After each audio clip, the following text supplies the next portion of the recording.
ہمارے بدن پہ اتنے بال نہیں ہیں جتنے رسول اللہ کے احسانات ہیں. ہمارا ایک ایک بال قرض رسالت میں جکڑا ہوا ہے. خدا شناسی تو بڑی دور کی بات ہے، ہم خود شناس بھی نہیں تھے. ہمیں تو اپنے آپ کا بھی نہیں پتا تھا کہ ہم کون ہیں. اور مجھے بتاؤ، جس کو یہ بھی نہ خبر ہو کہ میں کون ہوں، اس کے پلے ہوتا کیا ہے؟ اقبال نے کہا تھا نا، اپنے من میں ڈوب کر پاجا سراغ زندگی، میرا نہیں بنتا تو نہ بن، اپنا تو بن. اور یہ اپنا بھی نہیں تھا، اسے پتہ ہی نہیں تھا، اسے شعور ذات ہی نہیں تھا، اسے خود آگہی کا نور ہی نصیب نہیں ہوا تھا. تبھی تو انسان ہو کے، اشرف المخلوقات ہو کے، درختوں کو، پتھروں کو، حشرات الارض کو، چوپایوں کو اپنا معبود سمجھتا تھا. انسان کی پیشانی کہاں کہاں رسوا نہیں ہوئی. درختوں کی جڑوں کو اس نے سجدہ کیا ہے. یہ کیچوا نہیں ہوتا مچھلی پکڑنے کے لیے جس کو کانٹے سے لگاتے ہیں، کسی زمانے میں یہ بھی انسان کا معبود رہا ہے.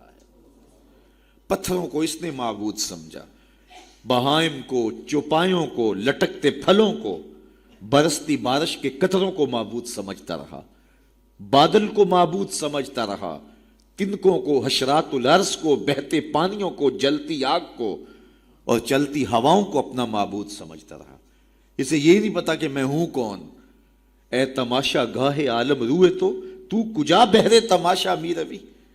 دنیا تجھے ڈھونڈنے نکلی ہے، تو کس کی تلاش میں ہے.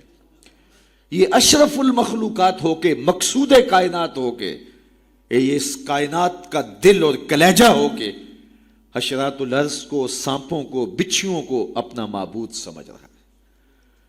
یہ تو میرے حضور نے بتایا، یہ تیرے معبود نہیں ہیں، تیری دہلیز کے نوکر ہیں. ان درختوں کو پوچھتا ہے، یہ تو تجھے چھاؤں فراہم کرنے کے لیے، آکسیجن دینے کے لیے، تیرے ایندھن کے کام آنے کے لیے، تیرے ذوق نظر کی تسکین کے لیے، تجھے پھل فراہم کرنے کے لیے پیدا کیے گئے ہیں. ان جانوروں کو پوچھتا ہے، یہ تو تیری سواری کے لیے، بار برداری کے لیے، تجھے دودھ اور گوشت کی ضروریات فراہم کرنے کے لیے پیدا کیے گئے ہیں. یہ چاند، سورج، ستارے، اجرام فلکیہ، یہ تیرے معبود کیسے ہو سکتے ہیں؟ یہ تو تیری راہوں میں روشنی اجالنے کے لیے پیدا کیے گئے. نہیں تو دیکھ، یہ انگلی اٹھتی ہے اور چاند ٹکڑے ہو کے قدموں میں آتا ہے، سورج پلٹ کے اثر کے وقت پہ آتا ہے، اور سڑیاں کھجوراں اگا جاندا ہے، اور پتھراں نو کل میں پڑا جاندا. قطرے کو سمندر، ذرے کو ستارہ کرتے ہیں، کونین کو خم آ جاتا ہے جب زلف سوارا کرتے ہیں. اب انسان کی آنکھ کھلی کہ میں کون ہوں، کہ یہ پوری کائنات. درختوں کو پوچھتا ہے، جا میں نہیں، تو ہی کہہ دے تمہیں اللہ کا رسول بلا رہا ہے. اللہ اکبر. درخت شاخوں کے بل اپنے آپ کو گھسیٹتے ہوئے سلامی دینے حاضر ہو جاتے. حضرت یعلا بن مرہ کہتے ہیں کہ ایک سفر سے واپسی تھی، راستے میں قیام ہوا تو حضور استراحت فرمانے لگے، تو میں حضور کے پہرے کے لیے کھڑا ہو گیا. دور صحرا میں ایک درخت تھا، وہ ہلنے لگا، پھر جڑوں سمیت اکھڑا اور شاخوں کے بل اپنے آپ کو گھسیٹتا ہوا میرے برابر آ کے کھڑا نہیں ہو جاتا. میرے لیے بڑی حیرت کی بات تھی، لیکن کوئی تھا نہیں کہ جس سے بات کروں. خیر تھوڑی دیر کے بعد وہ اپنی جگہ سے چلا اور جہاں سے اکھڑا تھا وہیں جا کے نصب ہو گیا. حضور بیدار ہوئے تو سلام عرض کرنے کے بعد میں نے پہلی بات یہی عرض کی.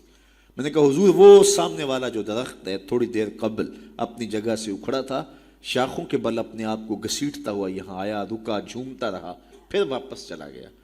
حضور نے حیرت کا اظہار نہیں کیا. میں تو سویا تھا، تفصیل سناؤ. کوئی آندھی آئی، کوئی جھکڑ آیا، کوئی طوفان آیا، کیسے اکھڑا؟ حضور مسکرا دیے اور فرمایا، ھذہ شجرۃ استاذنت ربھا. فرمایا یہ درخت ہے، اس نے رب سے اجازت مانگی تھی. مالک تیرا محبوب نیڑے آیا ہے، سلام نہ کر رہا ہوں. فاذن لھا، تو رب نے اس کو اجازت دے دی تھی، یہ مجھے سلامی پیش کرنے آیا تھا. تو پوری کائنات تو ان کے حسن کا طواف کرتی دکھائی دیتی ہے. وہ انگلی اٹھاتے ہیں، چاند کے ٹکڑے ہوتے ہیں، سورج پلٹ کے اثر کے وقت پہ آتا ہے، درخت کلمہ پڑھ رہے ہیں، کنکر بول کے گواہیاں دے رہے ہیں. اب انسان کی آنکھ کھلی کہ میں جن کو معبود سمجھتا تھا یہ تو ہمارے گرد طواف کر رہے ہیں. اب اس کی آنکھ کھلی، اب شعور سنبھلا، اور اب وہ سمجھنے لگا کہ میں کون ہوں. اپنی حیثیت سے اب آگاہ ہوا. اللہ اکبر. بے خبر تو جوہر آئینہ ایام ہے، تو زمانے میں خدا کا آخری پیغام ہے. اسے اب اپنی ذات کا شعور ہونے لگا. خود سے ملاقات ہی تب ہوئی جب حضور تشریف لائے. تو راز کن فقاں ہے، اپنی آنکھوں پر آیا ہو جا، خودی کا رازداں ہو جا، خدا کا ترجمہ ہو جا، خودی میں ڈوب جا غافل، یہ سر زندگانی ہے، نکل کر حلقہ شام و سحر سے جاویداں ہو جا، مسافے زندگی میں سیرت فولاد پیدا کر، شبستان محبت میں حریر و پر نیا ہو جا، گزر جا بن کے سیل تند رو کو ہو بیاباں سے، گلستان راہ میں آئے تو جوئے نغمہ خاں ہو جا، تیرے علم و محبت کی نہیں ہے انتہا کوئی، نہیں ہے تجھ سے بڑھ کر ساز فطرت میں نوا کوئی۔ اسے اب پتہ چلا، اپنی ذات کی شناخت اب ہوئی۔ اللہ اکبر، کانپتا ہے دل تیرا اندیشہ طوفان سے کیا، نا خدا تو، بحر تو، کشتی بھی تو، ساحل بھی تو، دیکھ آ کر کوچائے چاکے گریباں میں کبھی، کیس تو، لیلا بھی تو، صحرا بھی تو، محمل بھی تو، وائے ناکامی کہ تو محتاج ساکی ہو گیا، میں بھی تو، مینا بھی تو، مستی بھی تو، حاصل بھی تو، آہ کس کی جستجو آوارہ رکھتی ہے تجھے، راہ تو، رہرو بھی تو، رہبر بھی تو، منزل بھی تو، بے خبر تو جوہر آئینہ ایام ہے، تو زمانے میں خدا کا آخری پیغام ہے۔ تو اب انسان کو اپنی ذات کا شعور ہوا۔ خدا شناسی تو بڑی دور کی بات ہے، میں کہتے ہیں انسان کی اپنی ملاقات اپنے آپ سے تب ہوئی جب حضور آئے، خودی کا شعور تب ملا جب حضور آئے، من سے آگہی تب ہوئی جب حضور آئے۔ تو اگر وہ تشریف فرما نہ ہوتے، خدا شناسی تو بڑی منزل ہے، انسان خود شناس بھی نہ ہوتا، اپنے ذات سے بھی آگاہ نہ ہوتا، انسان ہو کے انسانوں کے گلے چیر رہا تھا۔ سکا باپ اپنی بیٹی زندہ درگور کر کے فخر کرتا تھا کہ میں نے اپنی آبرو بچا لی ہے۔ مائیں دنیا کی منڈیوں میں بکتی تھیں، باپ کی توقیر کوئی نہیں تھی، اور یہ تو میرے حضور آئے جنہوں نے آ کے بتایا کہ بیٹی عزت کی جگہ پر ہے۔ آپ نے یہ حدیث بارہا سنی ہوگی، علماء کرام سے بارہا سنی ہوگی، لیکن ذرا اس کو اس پہلو میں دیکھو، جب بیٹیوں کو زندہ درگور کر کے باپ فخر کر رہا تھا، اس زمانے میں میرے حضور نے کہا میری بیٹی میرے جگر کا ٹکڑا ہے۔ یہ صرف کلمہ تحسین ہی نہیں ہے، یہ کلمہ جہاد ہے۔ اس دور میں جب بیٹیوں کو زندہ درگور کر کے باپ فخر کر رہا تھا، آج تو ہر شخص اپنی بیٹی کو قرار جان سمجھتا ہے، بیٹی کو آنکھوں کا نور سمجھتا ہے، نور نظر سمجھتا ہے، بیٹی کے جہیز کے لیے باپ اپنی ساری زندگی لگا دیتا ہے، پردیس کاٹ دیتا ہے، جوان بھائی فیکٹری میں اوور ٹائم لگاتا ہے میں بہن کے ہاتھ پلے کرنے۔ تو آج اگر بیٹی کے بارے میں کوئی محبت بھرے جملے کہے جائیں تو بڑی بات نہیں ہے۔ جب باپ زندہ درگور کر کے فخر کرتا تھا، معاشرے سے اسے داد ملتی تھی کہ تو نے بیٹی کو زندہ درگور کیا ہے، اس زمانے میں میرے حضور نے کہا کہ میری بیٹی میرے جگر کا ٹکڑا ہے۔ اللہ اکبر، کیسی تبدیلی آئی۔ ایک موقع آیا، فرمایا کہ جو دو بیٹیاں یا دو بہنیں ان کی اچھی تربیت کرے اور ان کو پروان چڑھائے اور ان کی اللہ کی رضا کے لیے شادی کر دے تو قیامت کے دن وہ میرے ساتھ اس طرح قریب ہوگا جس طرح یہ دو انگلیاں قریب ہیں۔ تو مجلس میں موجود ایک صاحب اٹھے، کہا حضور اگر کسی کی دو بیٹیاں نہ ہوں تو ذرا اس کے پیچھے جھانکنے کی کوشش کیجئے، کہاں بیٹیاں زندہ درگور ہوتی تھیں اور کہاں ایک بیٹی والا سوچ رہا ہے کاش کہ میری بھی دو بیٹیاں ہوتی اور میں یہ احساس پاتا۔ تو یہ معاشرے کو ایک رنگ دیا، معاشرے کو ایک آہنگ دیا، خدا شناسی بھی دی، خود شناسی بھی دی، انسانی حقوق جو پامال ہو رہے تھے ان کو بحال بھی کیا۔ انسان اپنی عزت برباد کر رہا تھا، اجرام فلکی اور مظاہر فطرت کے سامنے ان کے چرنوں میں جھک کر کے اس کو اس کی خودی کا سبق دیا کہ تو کون ہے اور کہاں کھڑا ہے۔ ایک شخص ایمان لانے کے بعد حضور کی خدمت میں حاضر ہوا اور کرتا ہے جاہلیت کے زمانے کی دو باتیں ہیں، ایک یاد آتی ہے تو ہنسی نہیں رکتی اور ایک بات یاد آتی ہے تو آنسو نہیں تھمتے۔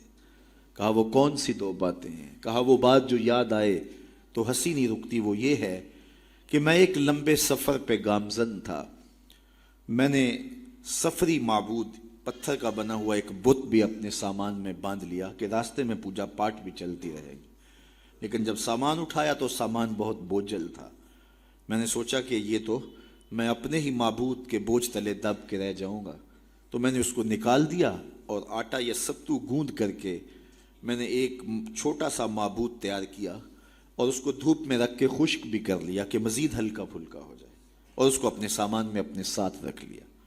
پوجا پاٹ بھی چلتی رہی. خیر جو میرا اندازہ سفر تھا توشہ سفر بھی میں نے اس کے مطابق لیا تھا، لیکن سفر کوئی 2-4 دن اوپر چلا گیا، توشہ سفر ختم ہو گیا. ایک آدھ دن تو میں نے بھوک کاٹی، لیکن جب انتڑیوں میں بل پڑنے لگے اور مجھ سے گوارا نہ ہوا تو میں نے تھیلے سے اپنے اس معبود کو نکالا جو آٹے کا بنا ہوا تھا، اس کو پتھر پہ رکھ کے کوٹا، پھر اس میں پانی ڈالا، پھر اس کو گوندا، پھر روٹی پکائی اور پھر کہا میرے معبود اب کام نہیں آئے گا تو کب آئے گا؟ اب تو میری انتڑیوں میں بل پڑ رہے ہیں. مجھے جاہلیت کے زمانے کی وہ یاد آتی ہے تو مجھے اس بت کی بے بسی پہ ہنسی آتی ہے. کیسا بے بس معبود تھا جو اپنے پجاری کو اتنا بھی گزارش نہیں کر سکتا تھا. مجھے پوجنے والے میرے پہ اتنا تو ترس کھا، اب مجھے دانتوں تلے چبا کے تاریک میدے میں پھینکے گا، پھر گندگی کے ڈھیر پہ ڈال آئے گا. آخر میں تیرا معبود رہا ہوں، میرے پر یہ قیامت تو نہ توڑ. تو ایک تو وہ یاد آتی ہے بات تو میری ہنسی نہیں رکتی، اور جو دوسری بات مجھے یاد آتی ہے تو میرے آنسو نہیں تھمتے، اور وہ یہ ہے کہ میری بیوی امید سے تھی اور میں لمبے سفر پہ گیا. کئی سالوں کے بعد واپس پلٹا تو میرے آنگن میں بیٹی کھیل رہی تھی. میری بیوی نے اس ڈر سے کہ کہیں بیٹی کو دیکھ کر کے زندہ درگور نہ کر دے، اس کے توتلے لہجے میں میرے لیے محبت ڈال دی تھی، اور وہ مجھے یا آباتا ہو کہہ کے مخاطبہ کرتی ہے اور میری ٹانگوں سے چمٹ جاتی. میں صفاق تھا اندر سے اور مجھے بڑا غصہ آیا. میں نے اپنی بیوی کو گھورا کہ ایک تو نے سانپ کو جنم دیا ہے اور دوسرا نخرے کر دی، اس کو باتیں سکھائی ہیں اور موقع کی طاق میں رہا. لیکن اس بیٹی کے سینے میں میرے لیے اس کی ماں نے اتنا پیار ڈال دیا تھا.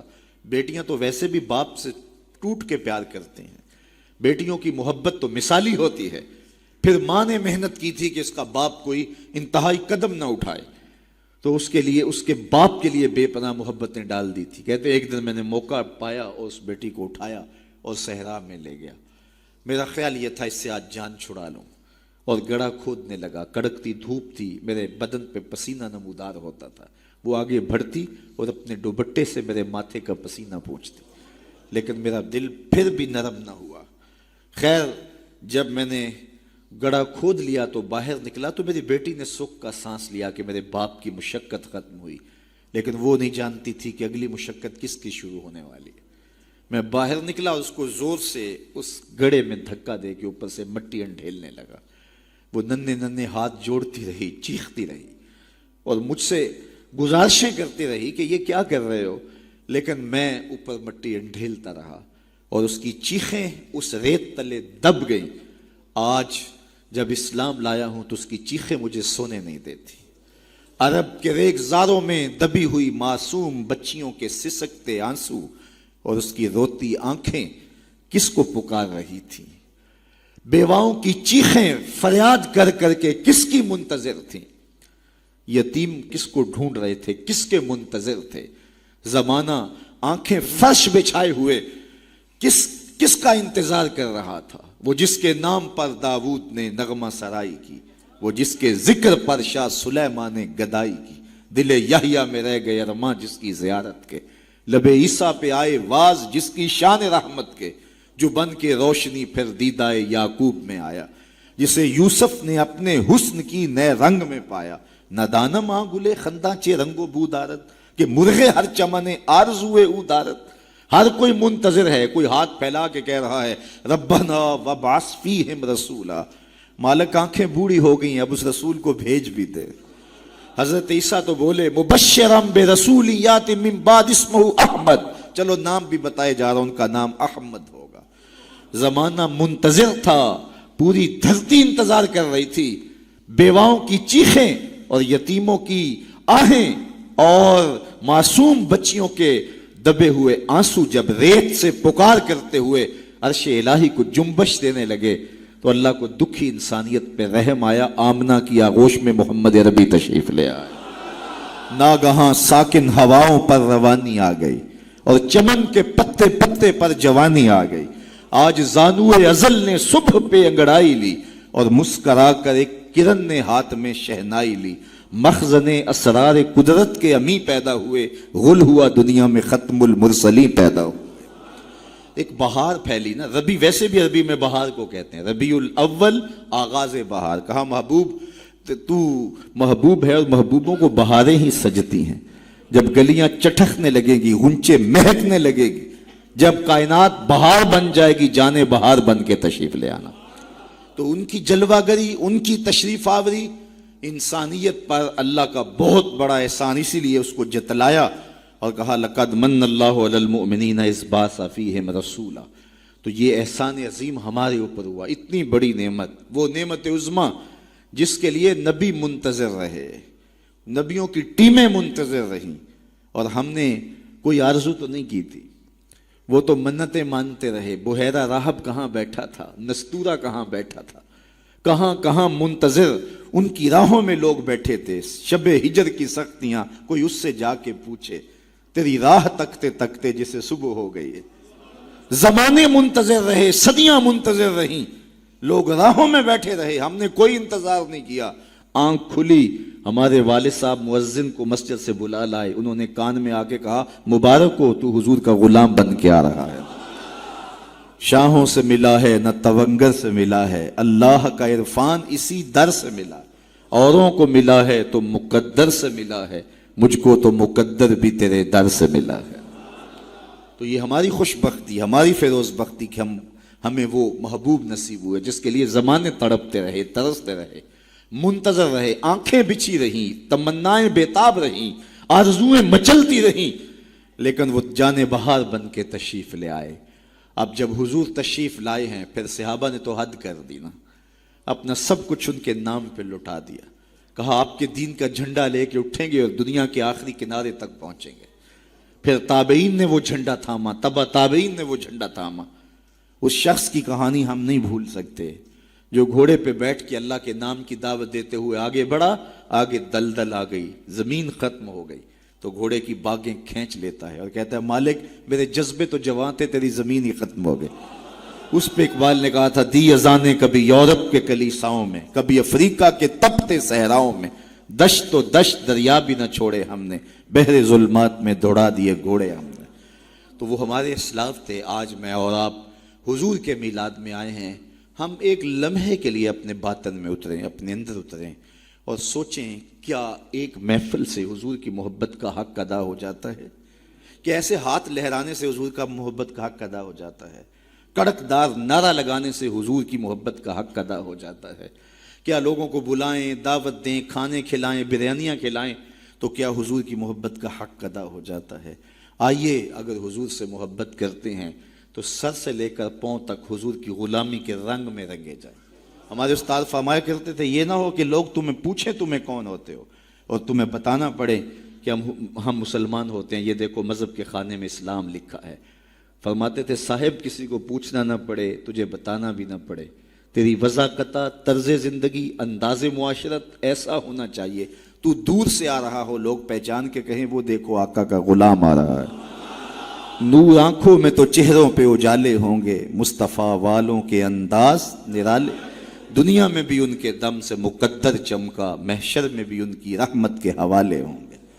تو یہ میری اور آپ کی فیروز بختی کہ ہمیں وہ رسول اور نبی نصیب ہوئے۔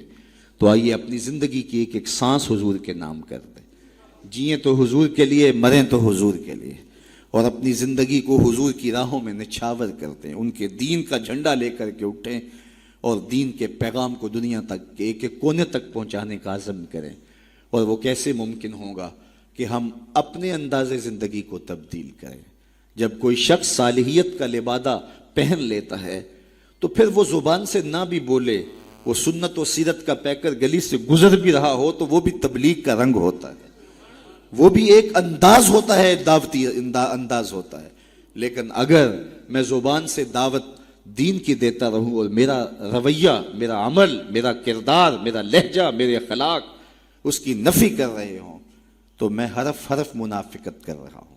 اس لیے مجھے اپنے رویے کو، اپنے طرز زندگی کو، اپنے انداز معاشرت کو حضور کی سنت کے سانچے میں ڈھالنا پڑے گا۔ محمد دی زیارت محمد دے رنگ وچ ٹھگ بازیاں جانے پیارا محمد۔ اقبال نے کہا تھا چوب نام مصطفیٰ خانم درود، از خجالت آب می گردد وجود، عشق می گوید کہ محکوم غیر، سینائے تو از بتا مانند دیر، تا نداری از محمد رنگو بو، بر زبان خود میالہ نامے ہو۔ تو اس کو پنجابی میں جو ہے وہ قلم توڑ دیا اللہ اکبر. یاری لا تو پاک نبی سنگ اے پر پوری یاری. ذرا دیکھیے شعر کا حسن دیکھیے, اٹھان دیکھیے. یاری لا تو پاک نبی سنگ اے پر پوری یاری, پھر درود قبول ہے تیرا لکھ نہ لو ایک واری. تو اپنے آپ کو ان کی محبت کے رنگ میں رنگ لو, اور پھر دیکھنا کہ حضور کی محبتیں اور رحمتیں کیسے برستی ہیں.